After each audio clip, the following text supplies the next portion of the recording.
आणि ज्यांच्या घरात दुर्घटना घडली त्यांच्याशी बोललोय मी।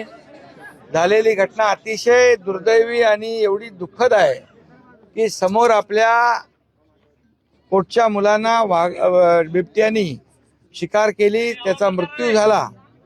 खरं म्हणजे हे अतिशय दुर्दैवी आहे आणि म्हणून फॉरेस्टच्या लोकांना पण आता तिथं होते त्यांना मी सांगितलेलं आहे की यानंतर एकही मृत्यू इथं बिबट्याच्या हल्ल्यामध्ये होता कामा नये।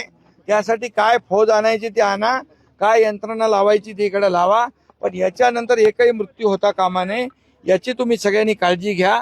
आणि त्याचबरोबर यामध्ये सगळ्यांचं एकच म्हणणं आहे की रात्री तर बिबटे ठीक आहेत परंतु दिवसा सगळे बिबटे दिसायला लागलेत आणि त्यामुळे हा परिसर जो आहे हा बिबट्या मुक्त करण्याची मागणी गावकऱ्यांची आहे।